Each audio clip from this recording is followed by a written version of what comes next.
अस्सलाम वालेकुम रहमतुल्लाह। दोस्तों, मैं आपको एक आज कहानी सुनाता हूँ और बेसिकली ये कहानी दो दोस्तों की है, लेकिन ये कहानी आपकी और मेरी, हर इस दुनिया में रहने वाले उस बंदे की है जो जॉब करता है या कोई भी ऐसी मुलाजमत में अपनी पूरी ज़िंदगी गुजार देता है कि जो उसके लिए फिर कारगर साबित नहीं होती। सो ये कहानी है पबलू की और ब्रोनो की। बेसिकली दो दोस्त थे, दोनों के पास कोई काम नहीं था करने को, तो एक दिन उन्होंने सोचा, डिस्कस करते थे, बैठते थे क्या करें क्या करें। एक दिन अखबार में एक ऐड देखी उन्होंने कि यार दो लोगों की जगह है और एक काम है। सो दोनों ने आपस में मशवरा किया और वो दोनों लोग पहुंच गए उस जॉब की अप्लाई करने के लिए। अच्छा जी, अप्लाई करने के लिए पहुंचे तो जिस बंदे के पास काम था वो बंदा उन्हें लेके चला गया एक भरे हुए तालाब में, जो कि काफ़ी दूर था, तकरीबन 1-2 किलोमीटर दूर था। और वहाँ से उसने कहा कि यार आपने वहाँ तालाब से बाल्टी भरनी है और यहाँ पे जो मेरे गांव में तालाब है वहाँ पे लाके छोड़नी है। पर तालाब पर बाल्टी आपको 5 रुपये मिलेंगे। सो बहुत खुश हो गए। 1 महीना काम किया, 2 महीना काम किया। अब दोनों का माइंड सेट जो था वो डिफरेंट हो गया। उस वक्त खाने पीने की भी तंगी ख़त्म हो गई, अच्छे पैसे भी आने लगे।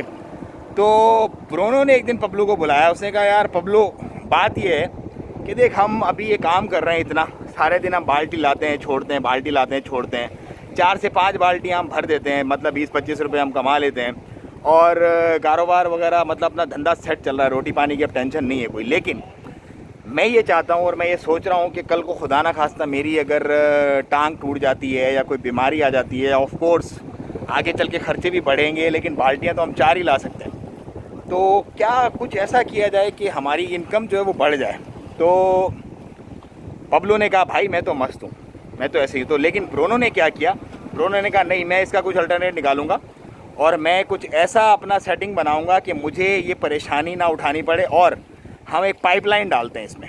तो ब्रोनो ने कहा भाई हम पाइपलाइन डालते हैं। पबलू ने कहा भाई पागल हो गया है क्या, अभी मस्त लाइफ चल रही है, छोड़ जाने दे। अच्छा, ब्रोनो ने फिर उसके बाद क्या किया, पबलू वही अपनी 4 बाल्टियाँ भरता था, मस्त खाता पीता था। साल के बाद उसकी शादी हो गई, 2 साल के बाद बच्चे हो गए, छोटा मोटा घर बना लिया, गाड़ी वाड़ी ले ली, हो गए 5 साल पूरे।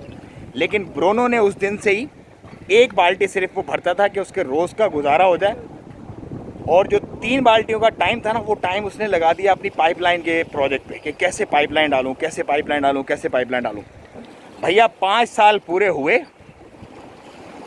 पबलू की लाइफ सेट है, मस्त है, बीवी बच्चे हैं, घर बार है, जमा पूंजी है। लेकिन ब्रोनो के दिन बदल गए जब उसने पाइपलाइन अपनी मुकम्मल कर दी। अब ब्रोनो सोया हुआ है तो भी उसके पैसे आ रहे हैं क्योंकि पाइपलाइन से पानी डर रहा है। ब्रोनो जाग रहा है, ब्रोनो घूम रहा है, खेल रहा है। जितने पैसे पबलू ने 5 साल में कमाए थे, ब्रोनो ने 3 साल में कमा लिए।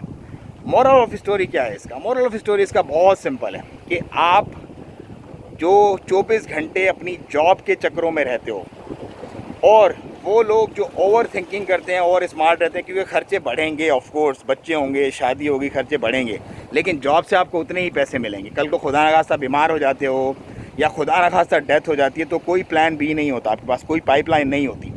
सो कोई ऐसा ज़िंदगी में काम लाजमी करके रखो कि आपकी पाइपलाइन हो, जो बाद में आपके बच्चों के और आपके मुस्तकबिल के लिए आप सो रहे हो, जाग रहे हो, चलता रहे। तो अगर आपने अभी तक कोई ऐसी पाइपलाइन नहीं बनाई है तो ज़रूर बनाओ और इस बात पे लाजमी सोचो, वरना आप भी पबलू की तरह पूरी ज़िंदगी ऐसे ही परेशान रहोगे, बाल्टियाँ भरते रहोगे और अपने कंफर्ट जोन से बाहर नहीं निकलोगे।